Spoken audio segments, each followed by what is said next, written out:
कंजूस सास। सूरजपुर नाम के गांव में एक किरण नाम का आदमी रहा करता था। 15 दिन पहले ही उसकी शादी उसके रिश्तेदार के लड़की रेशमा के साथ हो गई थी। किरण की माँ लक्ष्मी बहुत ही गुस्सैल स्वभाव के होने के कारण वो हर चीज में खोट निकाला करती थी। एक दिन रेशमा अपने कमरे में, अरे ओ बहू, सुनती हो? कब से आवाज लगा रही हूँ। जी माँ जी, आपने आवाज दी? हाँ, मैंने आवाज दी। मैंने कब से चाय मांगी थी। कहाँ है मेरी चाय? अरे माँ जी, ये लीजिए आपकी चाय। मैं अभी लेकर ही आ रही थी, तभी आपने आवाज लगा दी।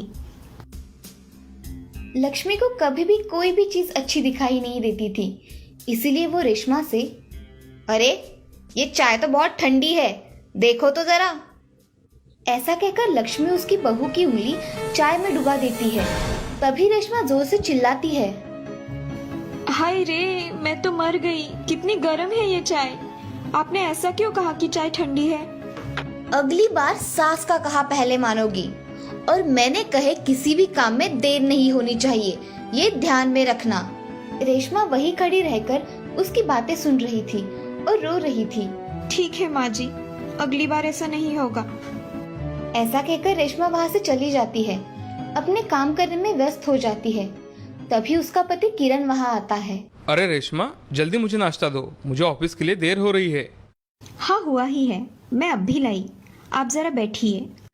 रेशमा किरण को नाश्ता लेकर आती है तो उसकी उंगली पर किरण की नजर चली जाती है। अरे तुम्हारी उंगली को क्या हुआ है? इतनी कैसे जल गई? अरे वो चाय डालते डालते हाथ पर गिर गई, इसीलिए। अच्छा, इसको पट्टी लगा लो और मुझे टिफिन जल्दी दे दो, आज मुझे ऑफिस में बहुत काम है। अच्छा, मैं अभी लाई। ऐसा कहकर रेशमा किरण का टिफिन लेकर आती है और उसे देती है। किरण आज जल्दी में ऑफिस चला जाता है।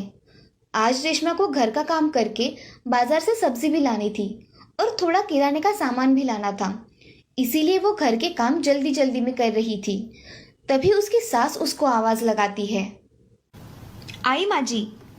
रेशमा लक्ष्मी के कमरे में चली जाती है। तभी लक्ष्मी कुर्सी पर बैठकर उससे बातें करती है। जी माँ जी, आपने बुलाया? हाँ, मेरी ये दवाइयाँ खत्म हो गई है, तो क्या तुम बाजार से लेकर आओगी? माँ जी, मैं मेरे काम हो जाने के बाद कुछ सामान लाने बाजार जाने वाली हूँ। आते समय आपकी दवाई भी लेती आऊंगी। हाँ चलेगा, ये लो दवाई के पैसे। माँ जी, मुझे बाजार के लिए और किराने के लिए भी थोड़े पैसे लगेंगे, तो आप मुझे अब भी दे देती तो अच्छा हो जाता। ये लो 500 रुपए, इसमें जो आए वो लेकर आना। अब जाओ यहाँ से। मगर माँ जी, महंगाई तो कितनी बढ़ गई है, इतने में तो कुछ नहीं होगा, मुझे और पैसे लगेंगे। मेरे पास इतने ही पैसे हैं, इससे ज्यादा नहीं मिलेंगे। मैं आती हूँ माँ जी। रेशमा बहुत दुखी होकर वहां से चली आती है और अपने काम करके बाजार चली जाती है। थोड़ी ही देर में वो सामान लेकर वापस चली आती है, मगर इस बार उसने मन में कुछ ठान कर ही कम ही सामान लाया था। जितने पैसे उसकी सास ने दिए थे उतने ही पैसे का सामान उसने लाया था। अब सास कुछ समय में, अरे बहू आ गई, मुझे मेरी दवाइयाँ दे दो। हाँ माँ जी, ये लीजिए आपकी दवाइयाँ। ऐसा कहकर रेशमा दवाइयाँ दे देती है और लाया हुआ सामान घर में रख देती है। तभी उसकी सास रेशमा से, बहू आज इतना ही सामान लेकर आई हो? हाँ माँ जी, 500 रुपये में तो इतना ही सामान आता है, बहुत लाना था, मगर जाने दो, इतना ही लाया। अच्छा अच्छा, खाना बना कर रखो, मैं बाहर टहलने जाती हूँ। जी माँ जी। ऐसा कहकर लक्ष्मी घर से बाहर चली जाती है और रेशमा घर में अकेली रहती है। तभी उसकी पड़ोसी शारदा उसके पास आती है। अरे रेशमा, घर में हो क्या? अरे आओ ना शारदा, बैठो। अरे मुझे ना 1 लीटर तेल का पाउच चाहिए था, कल परसों वापस कर दूंगी। ये लो, और मेरी सास को ये बात पता नहीं चलनी चाहिए, नहीं तो खामखा बखेड़ा खड़ा कर देगी। हाँ रेशमा, ये तो सही बात कही तुमने। तुम कैसे उस औरत के साथ रहती हो क्या पता, एक नंबर की कंजूस औरत है वो। जाने दो, मैं चलती हूँ। शारदा वहां से चली जाती है। अब अगले दिन रेशमा और लक्ष्मी दोनों ही घर में अकेले रहते हैं। तभी लक्ष्मी उसे आवाज लगाती है। अरे ओ बहू, जरा जल्दी आओ, मुझे मेरी एक दवाई नहीं दिख रही है। आई माँ जी। ऐसा कहकर रेशमा जल्दी जल्दी में उसके कमरे में चली जाती है और पैर फिसलकर गिर जाती है।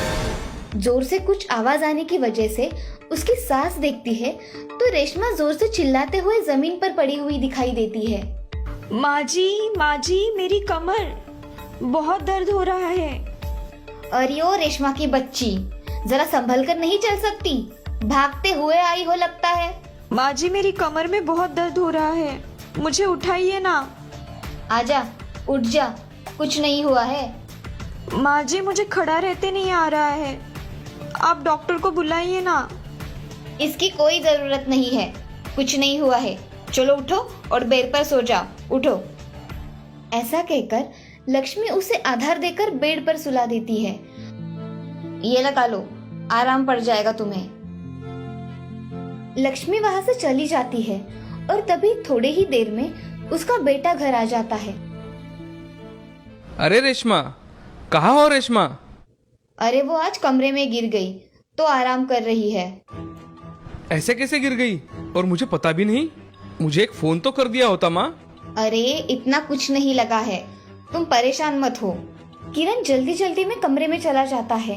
तभी वहाँ रेशमा बेड पर सोई हुई होती है। रेशमा, ज्यादा लगा है क्या तुम्हें? ये सुन रेशमा के आंखों में आंसू आ जाते हैं। अरे तुम रो क्यों रही हो, बताओ तो सही।